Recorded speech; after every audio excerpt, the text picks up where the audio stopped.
สบายดีสบายดีหรือสวัสดีบรรดาพ่อแม่พี่น้องเมื่อสู่คนอีกเติมเซนเก่าเซนเคยนะสบายดีย่ำเช้าพี่น้องมื้อนี้ก็เช้าของวันที่17มีนาคมเนาะปี2025พอดีก็มื้อนี้เป็นมือที่ว่าทั้งหมอเพิ่นนัดเนาะนัดเสาร์นี้ให้เขาไปกวดที่ครอบนะก็เลยสิพากันเข้าไปตามที่หมอเพิ่นนัดเบิ่งนะพี่น้องนะให้เพิ่นกวดเบิ่งคักแน่ว่าเป็นไม่ยังกันแท้นะสำหรับอาการของสาวนี้ก่อนหน้านี้นะ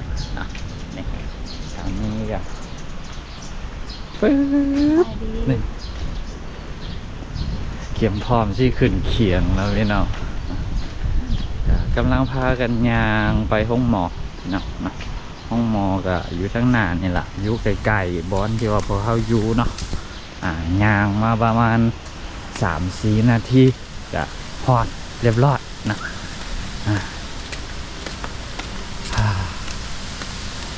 พากันมากวดพี่น้องหมอเพิ่นนัดมาโอ้โหว่าผลออกมาเมื่อนี้ที่เป็นเท่าใดเนาะก็ลองไปถารุ่นถาฟังไปพร้อมๆกันกับพวกเฮาพี่น้องเนาะเมื่อนี้นี่หมอเพิ่นนัดมากวดช่วงประมาณ8 โมงแล้วก็กวดแล้วก็บอกให้มาฟังผลอีกเทื่อนึงตอน2 โมงพอดีมื้อนี้บ่าวดำก็เข้างานช่วงบ่ายเนาะช่วงเข้าก็เลยมาได้แต่ว่าช่วงฟังผลนี่อาจสิบ่ได้มานับพี่น้องนะมื้อนี้ก็สามนี้มันก็ได้ลางานมื้อนึงอีกเติมมื้อนึงช่วงนี้นี่ลาค่อนข้างดุอันนี้นี่ละนะอาการของพวกเฮานี่แหละเดี๋ยวไปเบิ้งไปชมพร้อมๆกันนะพี่น้องเนาะก็ที่เป็นแนวใดตอนนี้ก็คือกวดแล้วเป็นเรียบร้อยแล้วนะตอนนี้ก็จะประมาณ9 โมงเกือบ10 โมงนี่แหละเกือบ2 ชั่วโมงประมาณชั่วโมงปลายนะเดี๋ยวพอเอาเข้าไปบางกีนี่กวดเป็นเทียบร้อยแล้วนะไปลักๆอันตราซาวเพิ่นหลายอันหลายแนวเนาะเดี๋ยวกลับไปฮอดห้องจะสิให้สาวนี้เราสู่ฟังว่าเพิ่นกวดนี่กวดไม่ยังเด้กวดแนวใดนะตอนนี้ก็กลับห้องกันพี่น้องเอ้ยไปก็โดนพอสมควรเนาะไปถ่ายกันเดี๋ยวคนหลายแต่ว่าพวกเฮาก็บ่ได้ถ่ายคลิปถ่ายอันนั้นมาให้กับบรรดาให้พี่น้องได้เบิ่งได้ชมเดี๋ยวสิมาเล่าสู่ฟังนะให้ทางสาวนี้เพิ่นเป็นคนเล่าสู่ฟังว่าไปนี่เป็นแนวใดท่านหมอเพิ่นกวดเป็นยังเด้นะที่แรกนี่คิดไว้ว่าเพิ่นน่าจะกวดปัสสาวะนับแต่ว่าพอไปแท้ๆบ่ได้กวดนะอันหลักๆที่เพิ่นให้ไปกวดก็มีอันตราซาว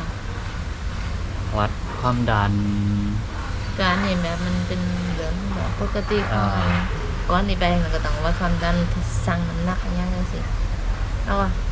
ไปเขาเจ้าไปกวยโกนไปวัดความดันไปอย่างต่างๆแล้วก็เขาเจ้าก็ให้ไปห้องวัดอันตราซาวไปเขาเจ้าท่ามาแบบปวดระบายสินะเป็นเยี่ยวระบายจะสิเขาจะท่าจะสิก็เลยว่าแบบย่างว่าแบบอยากฟาวแดกก็เลยถ้ามาไปดื่มน้ำเลยเพราะว่าเขาจะบอกว่าได้ไปจะสีน้องถ้ามิดหน่อยออกไปเอาน้ำไอหามิดน้ำไอแล้วเขาจะว่าผู้ไปกับยาอยู่นี่แล้วเขาจะเอาหายเขาจะเอาน้ำมาให้น้องขวดนึงน้องมาเก้น้ำดื่มน้ำจนแบบขวดใหญ่ดีแล้วก็มดจนขัดท้องแล้วก็เขาจะเอาหายอีกคนนึงอันนะเขาไปกวนก้อนเราไปเฮิ่งเติบไอ้น้องป้าก็อดน่ะเจ็บท้องว่ะแบบอันปัสสาวะอะไรแบบที่แรกท่านเข้าใจว่าไอ้ที่เพิ่นบอกว่าให้กินน้ำหลายๆก่อนกวดประมาณ30 นาทีนี่คือแบบคนจะเอาปัสสาวะหันไปกวดแต่ว่าพอหอดเวลาแท้ๆมากับโบแมนคือไอ้ที่เพิ่นให้อันปัสสาวะให้อดเหนียวหันคือแบบอดเพื่อไปอันตราซาวหันไปเขาจะเอาไปให้ไปนอนแล้วก็ให้ไปเปลี่ยนเครื่องก่อนแล้วก็ไปนอนแล้วก็ มากวดเบิ่งให้นอนซะแข้งกวดเบิ่งขวากวดเบิ่งซ้ายกวดทางหน้าท้องจังซี่น้องก็เบิ่งบ่เห็นเตียงเขาจะเอาเครื่องไปถึงวันน้องก็บ่ฮู้ได้ว่ามันยังต้มมันยังอยู่ในท้องกัน เดี๋ยวถ้าฟังคนกวดเนาะว่าแบบเขาจะอธิบายมาว่ามันเป็นจังได๋เลย คือเฉพาะตอนเช้าที่พอเข้าไปเนี่ยก็คือ ยังบ่ได้ ไป บ่ได้ยังถึง ไปตามที่ทางทันหมอเพิ่นนัดอีหยังเรียบร้อยเมื่อแล้วเนาะไปกวดไปมายังเรียบร้อยเบิดละนะในรอบเช้าแล้วก็เพิ่นนัดให้ไปเอาผลกวด ไปฟังผลกวดช่วง หลาย ประมาณบ่ายสองเนาะแต่ว่าบ่ายสองนี่เบ้าดำกับหนาชิบ่ได้อยู่แล้วเนี่ยก็เลยมาเล่าสู่บรรดาให้พี่น้องฟังเฮ็ด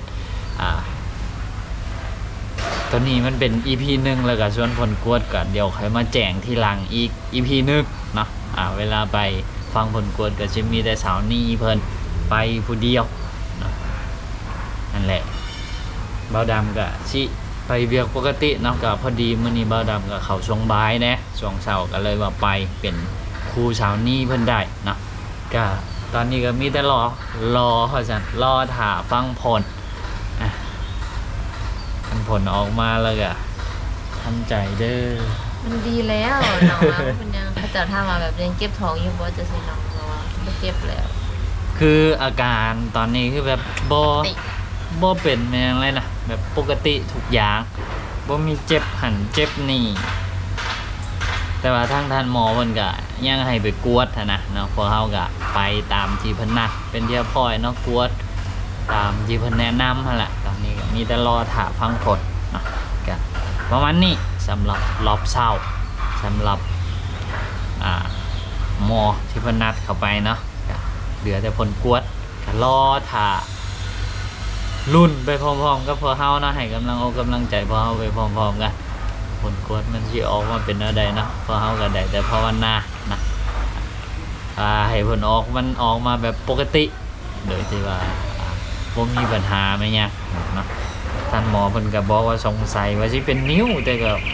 ยังบ่ฮู้นะมื้อนี้ก็ไปกวดเบิ่งละนะออกมาเป็นอะไรก็สิได้ฮู้นํกันละพี่น้องนะก็ประมาณนี้สำหรับEP นี้ก็รอถ่าติดตามครับชมพร้อมๆกันนะสำหรับ EP นี้ก็สบายดีไว้พบกันไหมใน EP ต่อไปนะ